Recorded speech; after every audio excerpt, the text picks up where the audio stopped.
gusta estar atrapado en un solo lugar, entonces mi deseo de libertad nos estaba costando con la máquina. Ya, yo me llamo Hassan y yo soy profe de economía y yo trabajo en los temas de desarrollo, de crecimiento, de todas esas cosas que los empresarios dicen que son tan buenas. Ya, mi trabajo es básicamente ir a exponer frente a esa gente poderosa y tratar de decir que quizá no son tan buenas, que un trabajo no tan grato. Pero por eso justamente estoy tan agradecido de tener la oportunidad de hablar con todos ustedes. Porque honestamente en esta lucha para hacer entender a los que dominan y los que nos tienen oprimidos, que hay voces en contra, en toda esa lucha de tratar de convencer a la gente que los derechos humanos importan y que los modelos de desarrollo que nos implantan desde fuera tienen que tomar en consideración a la gente. En toda esa lucha la única fuerza que tenemos es la fuerza de la calle. La única fuerza que tenemos es la posibilidad de los pueblos movilizados de andar protestando contra esas cosas. Porque yo les puedo contar los mejores argumentos en contra de los tratados de libre comercio, yo les puedo contar los mejores argumentos en contra de los grandes acuerdos, y Chile este año va a ser el lugar donde van a hacer la gran conferencia de las Naciones Unidas sobre el cambio climático, y también la junta de la APEC, que es la gran junta, la gran cumbre para las naciones del Asia-Pacífico. Y van a sacar un montón de declaraciones alabándose a sí mismos, efectivamente, diciendo que buenos somos nosotros los empresarios porque hemos ayudado tanto con el desarrollo del país. Y yo les puedo dar un montón de argumentos de por qué no es así. Pero ¿qué le importa a un weón que está escuchando que él es tan bueno? ¿Qué le importa? Nada. Los argumentos que yo traigo a la colación, y no soy yo, es un grupo de personas que somos más críticos en esos temas, son malas noticias. Son cosas que no quieren escuchar.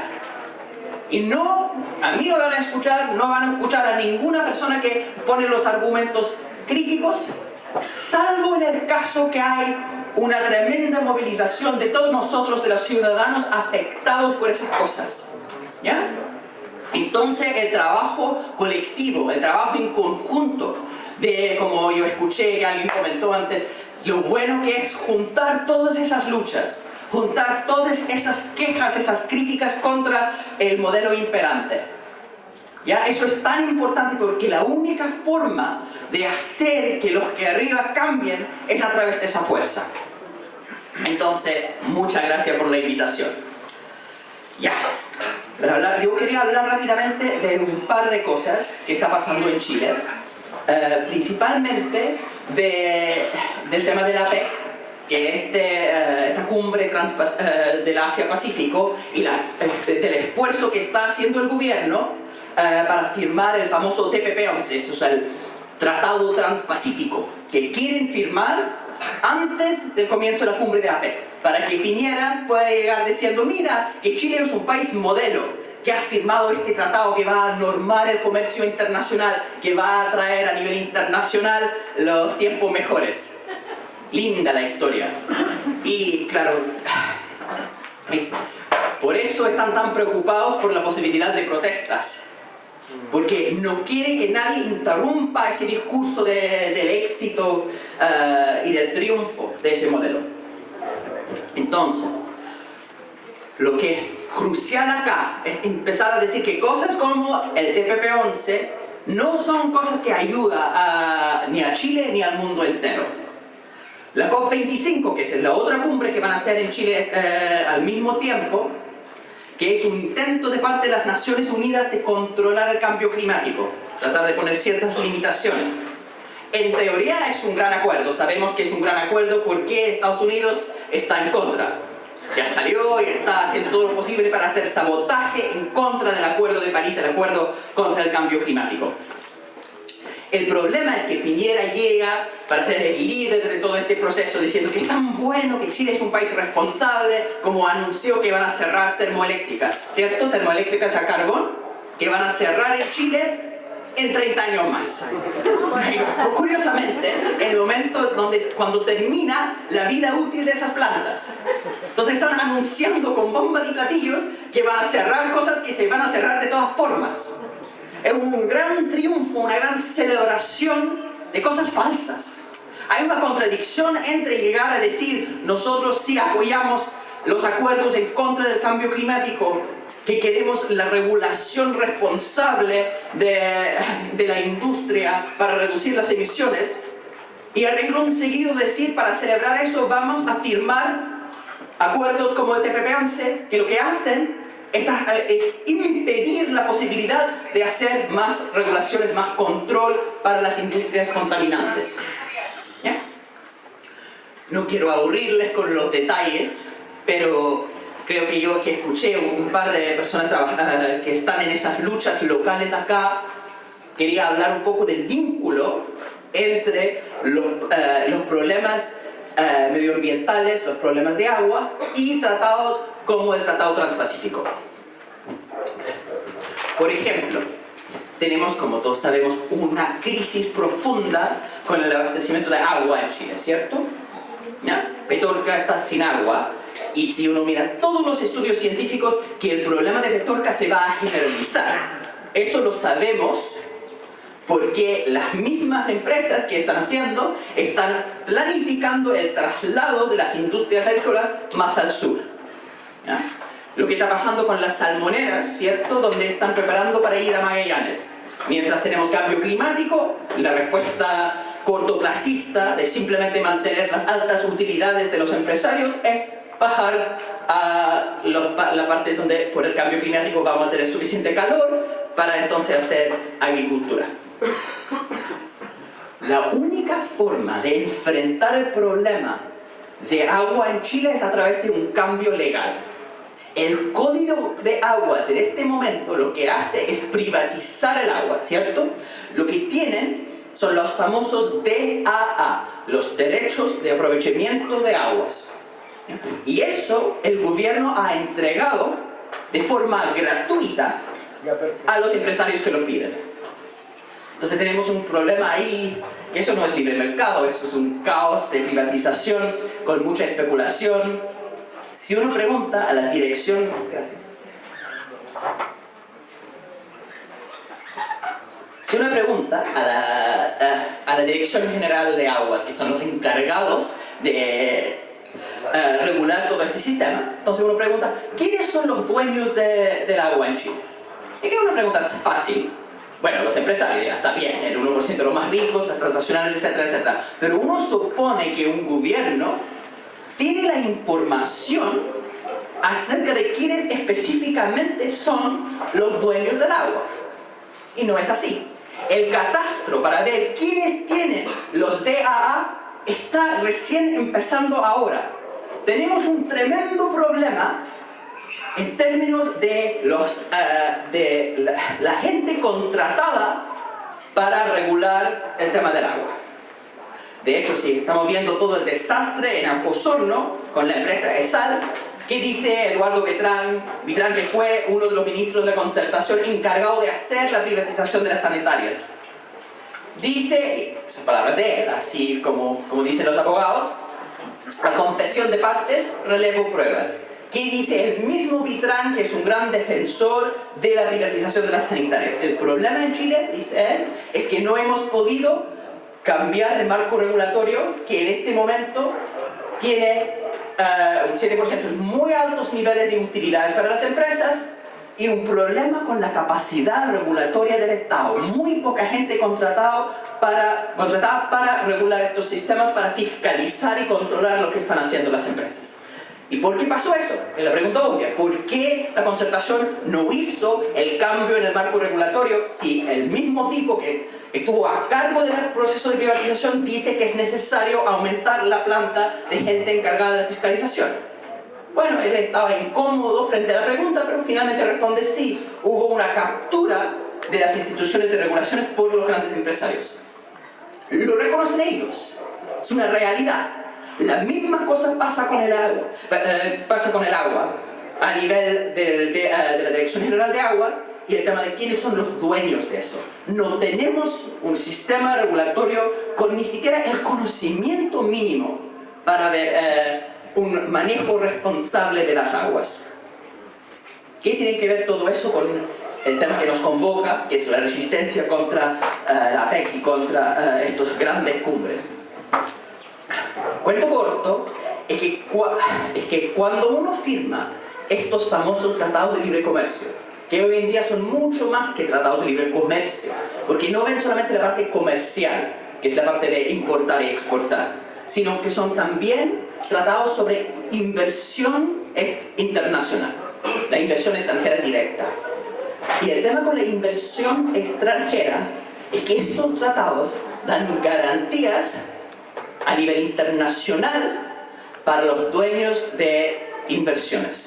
Dan garantías de protección de la propiedad privada, y entonces si un inversionista se siente que sus derechos de propiedad han sido afectados por la acción del Estado, ellos pueden demandar. Bueno, en este momento cualquier persona puede demandar a Chile dentro de cortes chilenas. Pero estos tratados de libre comercio lo que permiten es que las transnacionales demanden a Chile en tribunales internacionales. Bueno, para todos los activistas de derechos humanos, los tribunales internacionales son los buenos, ¿no? Porque sabemos que el sistema judicial en Chile no es tan bueno necesariamente. El problema, eso es muy importante entender, y yo he tenido muchos debates con abogados de derechos humanos, es muy diferente el sistema de protección de derechos humanos con tribunales internacionales, con jueces especialistas en derechos humanos, que tribunales comerciales, que además ni siquiera tienen jueces, tienen árbitros asignados por partes. Abogados comerciales que trabajan en general para transnacionales son los encargados de fallar sobre las demandas de las mismas transnacionales. Hay un tremendo problema de conflictos de interés, y eso lo reconoce las Naciones Unidas, la Comisión Europea, la Unión Europea, una serie de actores más que no son exactamente extremistas de izquierda. Es conocido que estos tribunales son tribunales sesgados. Y las transnacionales pueden ir y demandar si ellos ven sus derechos de propiedad afectados. Entonces, ¿qué pasa con Petorca? ¿Qué pasa con los derechos de agua? Si el gobierno cambia el código de aguas, eso evidentemente afecta a los dueños de agua en este momento. Entonces vuelvo a la pregunta: ¿quiénes son los dueños de los derechos de agua en Chile? Y la respuesta honesta es que no sabemos, porque no se ha hecho ni siquiera el catastro completo. El gobierno es tan al debe en esta situación que no sabemos de dónde podrían venir las demandas en contra del gobierno por un cambio en el código de aguas. Pero lo que sí sabemos es que podría venir de cualquier parte.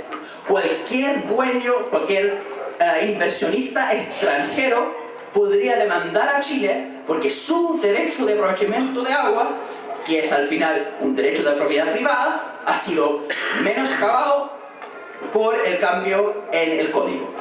Entonces, incluso para abrir el debate acerca del problema de Petorca, implica entrar en conflicto con transnacionales que tienen una base de poder en estos tratados que Chile está firmando con tanta felicidad y tanto orgullo. Y no es solo agua, es un problema general de todos los derechos de propiedad que entran en conflicto con los derechos humanos y los derechos medioambientales. Por eso es muy distinto comparar los tribunales internacionales, estos que son buenos, que al final controlan el sistema judicial chileno, que sabemos en el tema de los derechos indígenas, por ejemplo, que el sistema judicial chileno no es exactamente justo con la causa indígena, para ponerlo en palabras educadas. ¿Ya? Entonces, ¿qué hacen? Eso es un tema no solo del sistema judicial chileno, sino, lamentablemente, de todos los sistemas judiciales en el mundo. Y lamentablemente los estados tienden a oprimir a sus pueblos indígenas. Y cuando los pueblos indígenas van y tratan de defenderse usando el sistema doméstico judicial, reciben entonces todo el racismo intrínseco de las sociedades modernas. Entonces van a tribunales internacionales, y de hecho la OIT, la Organización Internacional de Trabajo, y otras organizaciones han hecho mucho para ayudar a las comunidades indígenas en sus demandas frente a los estados. Este sistema es bueno, no soy defensor del Estado en sí frente a lo internacional, pero en el caso que el Estado está haciendo políticas públicas para defender a su población y las transnacionales demandan a tribunales internacionales que son completamente diferentes, tribunales de abogados comerciales, que, dicho sea de paso, de derecho público no saben nada, de derechos humanos no saben nada. Bueno, miento un poco ahí. Es interesante ver quiénes son estos abogados árbitros los que al final fallan sobre las políticas públicas que hace Chile. Porque ¿qué están haciendo? Están haciendo un juicio. Si el Estado actúa, el Estado regula algo, si esa regulación fue proporcional, eso afecta los derechos de propiedad de la empresa. Bueno, en esos casos, cuando ellos están fallando, ellos tienen que saber algo de derecho ambiental. No saben. Deben saber algo de derecho laboral o derecho humano. En general tienden a ser abogados de Europa o de Estados Unidos fallando en temas frente a estados de Latinoamérica, de África, de Asia. Son 94% hombres. Es un sistema judicial machista y además racista. Pero había un famoso árbitro chileno que algo sabía de derechos humanos porque fue el abogado que dio la defensa de Pinochet cuando estuvo preso en Londres. Eso es el nivel de conocimiento del sistema industrial de arbitraje. Ya. No, por ende, no se puede comparar los tribunales internacionales de derechos humanos con estos tribunales que son de arbitraje por temas para la defensa de las transnacionales. Y en términos jurídicos, lo que dicen estos tratados, ¿ya?, es que las empresas no deben recibir un trato discriminatorio. Eso tiene una lógica de cierta forma, porque el punto es que en los años 50 y 60 muchas veces los estados defendían sus propias empresas o las empresas de chilenos, porque era más fácil. Entonces lo que hacían era hacer leyes que solamente afectaban a las empresas internacionales, ¿ya? Imagínense, si están contaminando todas las empresas en un sector y el Estado solamente hace leyes que afectan a las internacionales que están contaminando. Hay un problema ahí de un uso abusivo donde sí están sufriendo los inversionistas internacionales, pero lo que hay que hacer en esos casos es hacer que la regulación sea pareja para todos. Uno nivela hacia arriba. Estos tratados lo que hacen es nivelan hacia abajo. Complica la posibilidad de hacer buenas regulaciones, porque por ejemplo si el gobierno se pusiera más serio y decidiera hacer algo con el tema de la contaminación por termoeléctricas a carbón, es evidente, si uno mira la matriz energética chilena, siguen existiendo termoeléctricas a carbón en un país donde tenemos una capacidad eólica, ¿no?, de generación eléctrica por viento, una capacidad de hidroeléctrica, una capacidad de energía solar, ¿no?, en el desierto de Atacama, tanta capacidad de generar electricidad a través de energía renovable no convencional, y estamos acá todavía usando termoeléctricas a carbón. No tiene ninguna justificación desde el punto de vista de ingeniería ni desde el punto de vista del medio ambiente. Y la excusa del gobierno, si cerramos termoeléctricas a carbón, vamos a quedar sin energía, es evidentemente falso. Con un aumento en la instalación de energía renovable no convencional, el solar en el norte, hay los temas geotérmicos, y además en los momentos, porque la energía renovable no convencional por la naturaleza tiene ese pequeño problema que se afecta por las temporadas, ¿cierto?, por el clima, entonces no se puede controlar al 100%. Entonces, ¿qué pasa si hay una baja en la generación? En el caso solar, en la noche no se genera electricidad, evidentemente. El sol en general baja. Hay un cambio en ese sentido que podemos predecir. Pero eso es algo que ya sabemos, ¿cierto? Entonces, ¿qué hacen como California, como estado norteamericano que está haciendo precisamente la meta de eliminar las termoeléctricas? Ellos tienen otras fuentes de generación eléctrica, como por ejemplo a través de gas. Chile podría usar fácilmente tiene la capacidad de usar gas. Tiene otros mecanismos para compensar en la matriz energética cuando baja por el tema de generación solar o las otras fuentes naturales. Lo podrían hacer muy fácilmente. ¿Ya? Pero si uno cierra una termoeléctrica a carbón, ¿qué pasa con los dueños de esa termoeléctrica? Están perdiendo el valor de su inversión. Y eso para esos tratados internacionales se llama la expropiación indirecta. Me están quitando mis cosas, como la persona que se queja porque alguien le está quitando la casa. Y esas empresas ocupan esa ley de protección de la propiedad privada y demandan entonces contra la protección medioambiental. Chile dice que quiere enfrentar el problema de la emergencia climática. Cuando empecemos con el tema de la COP25, van a estar toda esa gente, las grandes líderes del mundo, escuchando a Piñera celebrar lo responsable que es el gobierno chileno por todas las regulaciones que van a estar haciendo, supuestamente, con el plan de cerrar las termoeléctricas en 30 años. Mientras tanto, firman acuerdos que hacen imposible cerrar las termoeléctricas de manera responsable, porque si cierran termoeléctricas, que si hacen el proyecto Chau Carbón, entonces las empresas que son dueñas de esas termoeléctricas a carbón van a demandar a Chile. Y esos árbitros internacionales que son sesgados, que fallan más o menos 72,5% de las veces a favor de las mismas empresas, en contra de los estados, ¿qué van a decir? Bueno, que son tan expertos en derecho comercial y no saben nada del medio ambiente, van a responder, claro, por supuesto que Chile puede cerrar termoeléctricas. No hay ningún problema, eso sigue siendo posible. El único pequeño problema es que Chile tiene que indemnizar, pagar a todas las transnacionales la pérdida de sus utilidades. Y ojo, eso es un tema económico fascinante. No es solamente el valor libro, ¿ya? ¿Cuánto pagó la empresa? ¿Cuánto es el valor en sus cuentas? ¿Cuánto costaría en términos de mercado de comprar esa empresa? No, se hace recompensa por toda la utilidad perdida al futuro.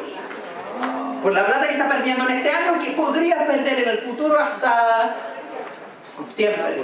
Entonces esos cálculos son medio imaginarios, o sea, y ellos lo reconocen. Hay abogados que trabajan precisamente viendo el problema de lo difícil que es calcular esas utilidades, pero no hay ningún control.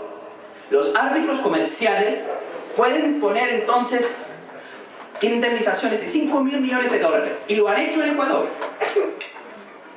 lo han hecho en Argentina. No es que eso es algo ficticio, pasa. Hasta lo han hecho en Alemania. Alemania no pagó porque retiró la regulación que estaba generando el conflicto con la transnacional. Entonces sí, Chile podría regular, podría resolver el problema de contaminación de las termoeléctricas en Puchuncaví Inter. Sí, lo podría hacer, pagando 5.000 millones de dólares que no tenemos. ¿Y qué va a decir el gobierno entonces? Nos encantaría hacer eso, pero pucha, no hay plata. Claro, pero no hay plata, que solamente tenemos que pagar porque ustedes firmaron esos tratados. Eso es un poco una justificación de mala fe. Es un autoengaño acá. No es aceptable decir, bueno, no podemos hacer eso, ¿ya? Porque otras personas nos están impidiendo, si esas otras personas solamente tienen el poder de impedir por la acción del mismo gobierno. Ellos nos están creando una situación donde no vamos a tener la capacidad de actuar.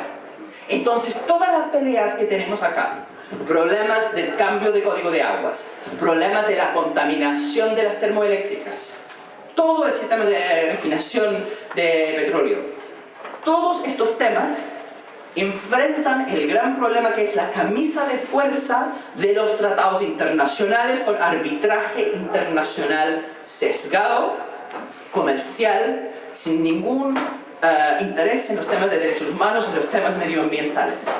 Y por eso es tan importante poner el grito al cielo.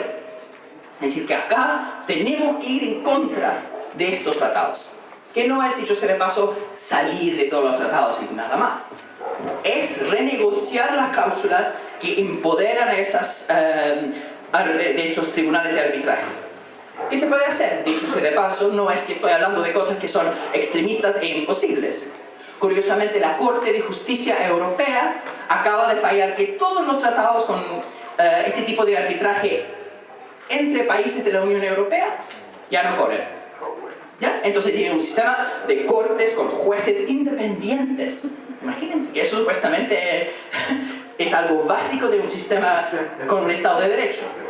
Y cuando el sistema europeo estaba proponiendo la creación de esas cortes independientes con jueces que son permanentes, que no son sesgados, no son ni pro empresa ni pro Estado, son de verdad independientes y se pueden fallar según lo que ellos piensan. Con un árbitro, si ellos fallan que no hay ningún caso, que el Estado tiene que responder, entonces no reciben más dinero, porque el árbitro recibe su pago por hora. ¿Ya? Dando los casos. Precisamente, como no hay que ser genio en eso, es súper obvio que si uno da incentivos a los árbitros, usted si falla de una forma va a recibir más dinero, si uno falla de otra forma no va a recibir dinero. Punto. El sistema está diseñado así. Y respondieron los abogados de transnacional en un tremendo informe en contra de lo que estaba haciendo la Unión Europea. Nos preocupa que ahora las empresas no van a poder tener ninguna influencia en las personas asignadas para fallar en estos casos. Claro, es preocupante eso, que al final es un derecho básico de cualquier imputado decidir quién va a ser el juez. ¿De dónde? Son elementos tan simples, tan básicos de lo que es un Estado de Derecho. Y las transnacionales tienen tanto poder de lobby que pueden decir barbaridades tipo, nosotros sí tenemos derecho de influir en quienes nos van a juzgar. No, y la Unión Europea logró entonces parar a todos estos tribunales dentro de la Unión. Ellos han dejado de firmar tratados que tienen arbitraje y están buscando la creación de una corte multilateral, una corte global para ver temas de inversión, donde hay jueces que van a saber de derecho ambiental, de derecho laboral, de derecho público. Entonces, cuando el Estado hace una política pública cerrando una termoeléctrica, porque la termoeléctrica contamina, envenena a la población aledaña, entonces los jueces van a poder decidir si es más importante los derechos humanos de esas comunidades aledañas o si es más importante el derecho de la empresa de proteger su propiedad. Eso es lo que pasa en este momento. ¿Ya? Porque lo que está diciendo el gobierno, defendiendo estos tratados, todos los tratados dicen el Estado tiene el derecho a regular. Es cierto. De hecho, el TPP-11, el tratado que quieren firmar justamente para la PEC, es un tratado mucho mejor en su lenguaje que los tratados de los 90. Porque dice, los Estados tienen derecho a regular que ninguna acción del Estado que es para razones de medio ambiente o salud pública se va a limitar con este tratado. Lo dicen, tienen muchas palabras de buena crianza. El problema es que también tienen todos los sistemas de protección de la inversión al mismo tiempo. Entonces, ¿qué hacen los árbitros? Hacen lo que en el derecho se llama un test de proporcionalidad. Deciden cuál pesa más. Si la acción del Estado es una respuesta proporcional y apropiada frente al problema, frente a la emergencia, por ejemplo, de la contaminación. Pesa. Si uno tiene jueces independientes, expertos en derecho medioambiental que están haciendo ese balance, está razonable. Cuando uno tiene árbitros comerciales sesgados haciendo ese tipo de balance, los resultados son 70% de las veces a favor de las empresas. ¿Ya? Entonces acá hay un truco donde el gobierno anuncia con bombas y platillas tantas buenas cosas para proteger el medio ambiente, pero cuando uno va a la letra chica no es así. Que acá tenemos un sistema de protección de inversiones que implica que todas las políticas contra el cambio climático, todas las políticas para resolver el desastre con el agua, todas las políticas para proteger el país de las contaminaciones y el envenenamiento de estas centrales a carbón, todos van a ser sujetos a demanda de indemnización que pueden hacer que estas cosas son imposibles de realizar. Entonces, hay que protestar en contra, pero también hay que relevar que hay soluciones. Cuando uno habla de una corte internacional serio, el gobierno simplemente no quiere escuchar. La respuesta del gobierno es que toda la crítica en contra de estos tratados viene de gente ignorante, extremista, gente que desconoce lo que dicen los tratados y una serie de justificaciones de ese tipo. Cuando uno hace el vínculo directo, queremos cambiar los derechos de propiedad en el sector de agua. Queremos limitar la contaminación o simplemente prohibirla poniendo altas exigencias. Y sabemos que esas cosas chocan netamente con la protección de los derechos de propiedad en estos tratados. ¿Ya? Uno tiene un pueblo que entiende las cosas. Y no pueden seguir engañando a los electorados. Lamentablemente, en mi opinión profesional, yo creo que lamentablemente se va a aprobar el TPP-11. Es una realidad. Pero ojo, aún peor, ¿ya? Porque incluso si no lo aprueban, lo van a aprobar. Pero nosotros somos parte de este sistema de protección de inversiones desde 94. Estamos dentro de ese sistema ya. Por algo Puchuncaví y Quintero pasó. Porque no hay voluntad política interna, porque al final el duopolio, los gobiernos de la Concertación y de Chile Vamos, están a favor de los empresarios. Esos no son los empresarios que son innovadores, que hacen como nuevas tecnologías que transforman la inteligencia artificial y todas las cosas que están pasando en el mundo empresarial, que pueden ser cosas buenas. No, esos son los empresarios rentistas que tienen altas utilidades porque controlan recursos naturales básicos, y con ese control que tienen demandan y siguen entonces sus altas utilidades. En esas situaciones lo absolutamente esencial es protestar en contra, ¿ya? Y exigir que las cosas no sean así. Fundamentalmente, cuando Chile ha sido parte de este sistema desde el 94, y además se va a aprobar el TPP-11, ¿ya? La posibilidad de salir de estos tratados es algo real, que se va a poder hacer, no ahora, pero en 10, 15 años sí. Es muy importante entender que las luchas de ese tipo son de largo plazo, ¿ya? Yo estoy preocupado que se genere una tremenda decepción cuando el gobierno gane con el tema del TPP-11. No debemos estar decepcionados porque es un tremendo triunfo tener a todos nosotros juntos. Deben estar súper orgullosos todos ustedes que están acá porque estamos haciendo cosas que antes no se hacían. Cuando Chile firmó en 2003 el Tratado de Libre Comercio con Estados Unidos, que fue muy controversial porque Estados Unidos no tiene la mejor historia en términos de su relación con Chile, ¿cierto? Entonces fue muy controversial porque ¿por qué queremos firmar tratados para acercarnos a los gringos? Con tanto revuelo a nivel nacional, 8 diputados votaron en contra. 8. Con todo lo que ustedes han hecho contra el TPP-11, 68 diputados votaron en contra. La línea va para arriba. Vamos acercándonos a un momento donde podemos cuestionar no solo el TPP-11, porque no es el TPP-11 que es el problema, es todo un sistema. Y mientras que va consolidándose el movimiento de resistencia contra esos grandes acuerdos, entonces tenemos más posibilidad de renegociar todos esos tratados para sacar ese control, para tener un sistema internacional que nos ayuda a regular más, no que nos ponen obstáculos. La lucha es larga, pero al final el arco de la historia tiende hacia la justicia, como dice Martin Luther King. Entonces hay que tener cierta fe y cierta confianza en la posibilidad de que juntos podemos cambiar las cosas. Es un mensaje medio deprimente decir que estamos atrapados en una camisa de fuerza, ¿cierto?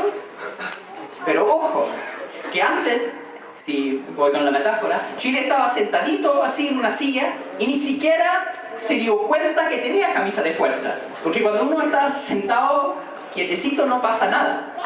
Por lo menos está tratando de moverse, está tratando de liberarse. Y los deseos de liberación son las cosas más importantes, porque un pueblo que quiere ser libre es el primer paso para de verdad salirnos de todo eso.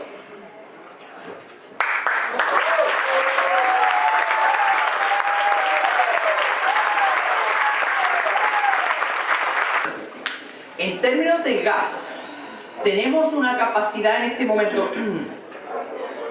No es necesario crear más centrales a gas. Tenemos una capacidad ya instalada de gas y eso puede servir. Yo no estoy a favor de cerrar plantas a gas. Y eso es bien importante entender por qué. En el caso de los países que han o están tratando de cerrar las termoeléctricas a carbón, que es lo fundamental, porque tenemos una emergencia climática de proporciones, sí o sí se tiene que cerrar esas termoeléctricas a carbón y eso es un tremendo problema.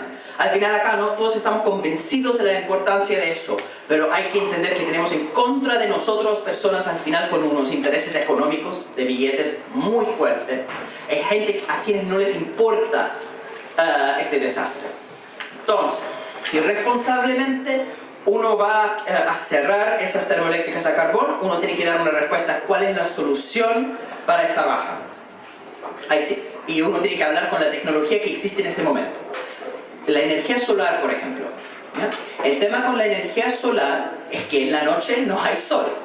¿Ya? Entonces no se está generando electricidad. Y en general, de hecho, a las 8 o 9 de la noche son momentos cuando la gente está usando mucha electricidad en sus casas. Entonces, ese es el momento cuando uno necesita la electricidad, a las 8 o 9 de la noche, cuando no hay por la generación por sol, por ejemplo. Uno podría hablar del tema de las baterías, de almacenar la electricidad del día para después hacerlo en la noche. Pero yo hablé de la necesidad de cerrar termoeléctricas ahora, porque sí hay una solución que en un par de años más, 5 o 6 años, vamos a aumentar mucho por las innovaciones tecnológicas que se están haciendo, la capacidad de almacenar energía. Pero tenemos una emergencia mucho más grave que eso, no podemos esperar. Y si no podemos esperar para cerrar las termoeléctricas a carbón, tenemos que usar la tecnología de ahora, que implica mantener abiertas las centrales de gas. Y entonces, cuando baja la generación renovable no convencional, en la noche por ejemplo, uno pone entonces eso como alternativa para mantener estable la generación. Eso es más o menos la respuesta a la pregunta, pero si quiere podemos seguir conversando después acerca del tema. Hidroelectricidad y ya, la última cosa es la minería. Ya. Yo vengo del mundo de economía, ya. Entonces yo estoy muy preocupado con el problema fundamental de Chile, que es la mercantilización de espacios de derechos sociales. Este es el único país en el mundo donde tenemos una mayoría de estudiantes que van a colegios que no son del Estado, son al final de instituciones privadas. Hay un grado de privatización en el sistema educacional chileno que es espantoso, que no existe en ninguna otra parte del mundo. Lo mismo en la salud. Cosas que deben ser derechos humanos básicos, en este momento son espacios de lucro, espacios de segregación, porque el servicio que uno recibe en el sistema de salud depende de la capacidad de pago. Eso es algo éticamente inaceptable. ¿Ya? Entonces, si queremos derechos sociales universales, que implica que cualquier persona, si tiene la plata o no tiene la plata, tiene acceso a un servicio de salud de excelencia. Que los niños, no importa cuánta plata ganan sus padres, los niños tienen acceso a colegios de calidad. Y que los ricos no pueden segregarse en colegios y dejar que muera todo el sistema. Esos son los derechos sociales universales y yo creo que también debemos estar súper orgullosos de la capacidad de los movimientos sociales de presionar por esos derechos sociales universales. Para poder financiar responsablemente a derechos sociales universales, uno necesita una economía que genera recursos, que produce. Eso estoy respondiendo a tu pregunta sobre minería, ¿cierto? Entonces, ¿cuánto? Uno podría preguntar, si un país, que es un país minero, puede financiar derechos sociales universales. Y la respuesta es muy simple, no. Un país extractivista es el término, ¿cierto? Que solamente extrae recursos naturales. ¿Qué hace Chile? Minería en 70% de sus exportaciones, después hay celulosa y un par de otras cosas. Pero eso es un regalo de royalties. royalty bien pequeño. Pero en general esas cosas son muy volátiles en la economía, ¿ya? Que suben los precios, bajan los precios, suben los precios, bajan los precios. Entonces uno no tiene los recursos estables para generar esos derechos sociales universales. Yo fui parte del gobierno de Hugo Chávez en Venezuela. Yo estuve en el Ministerio de Planificación y Economía, ¿ya? ¿Y qué hacía el gobierno de Chávez? Derechos sociales universales. ¿Qué implicaba eso? Educación gratuita, salud gratuita. Habían poblaciones pobres en Venezuela que nunca habían visto un médico. Y con la revolución de Chávez llegó por primera vez un servicio con médicos. Fue impresionante el cambio que se logró hacer. Pero yo como economista estaba muy preocupado de la capacidad de financiar responsablemente eso. Porque si el modelo es extractivista, es vender petróleo o es hacer minería, vender cobre, los precios van así. No es sustentable financiar derechos sociales universales a través de extractivismo. Entonces, en el caso de la minería, lo que tenemos en Chile es un modelo que extrae recursos naturales, los vende para afuera, donde hace entonces toda la parte tecnológica avanzada. ¿Y qué queda en Chile? Zonas de sacrificio, destrucción ambiental y la violación de los derechos humanos de las comunidades aledañas. Ahora, ¿qué pasa si Chile cierra todos sus sistemas de extracción? Si no hace la minería. ¿Saben lo que va a pasar? Ustedes entonces van a empezar a exportar zonas de sacrificio. Porque las empresas que en este momento están extrayendo recursos naturales en Chile van a ir a África y van a destruir los espacios en las jurisdicciones más débiles.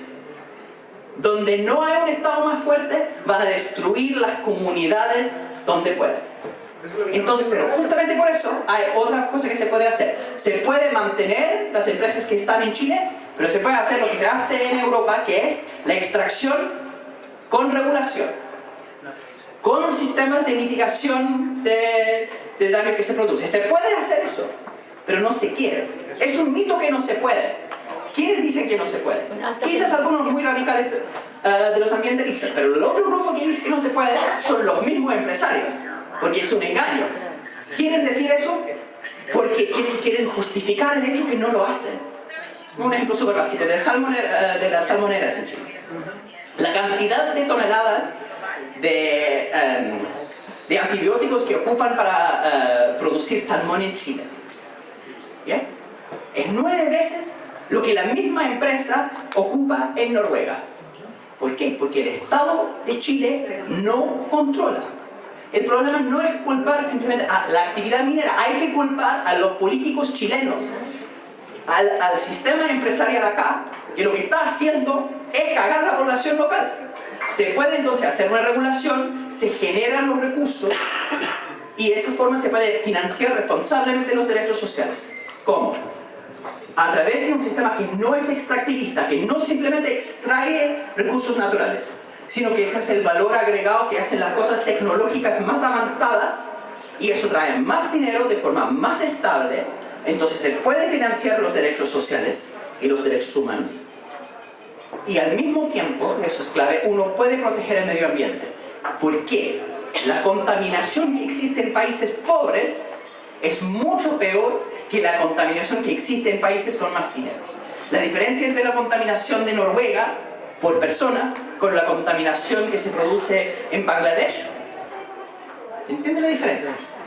Entonces, lo que debemos como movimiento, en mi opinión, hacer es respetar la minería, pero no hacer endiosarla. El problema es que uno tiene una clase política que gana con el extractivismo, con el rentismo, con no regular nada. Lo que hay que exigir es que se limpien esos espacios, que las empresas hagan responsable de no hacer daño ambiental a las poblaciones aledañas. Eso se puede hacer, pero para hacerlo hay que no hay que presionar. Todos nosotros tenemos que presionar a esas personas para que no les salga gratis. En este momento no regular es gratis para los senadores, es gratis para los diputados. La única forma de cambiar eso es mostrar que al pueblo le importa. Eso era. Entonces responde la pregunta, ¿cierto? Y a APEC, muy rápidamente, APEC es efectivamente parte de... bueno, es muy simple. Este año, Piñera, con la COP y con la APEC, está tratando de demostrarse como un gran estatista del mundo. Y es eso principalmente. La APEC como una gran conferencia de los países, las economías del Asia-Pacífico. ¿Ya? Y lo que dicen es que hay que firmar el TPP-11, hay que firmar todos estos tratados para que la gente de la APEC no se enoje. Para los negocios. Pero eso también es otro mito. No les va a importar tanto. Es muchos de esos los efectos que está haciendo Piñera para presionar a nosotros. Y debemos resistir. Gracias. Una cosa,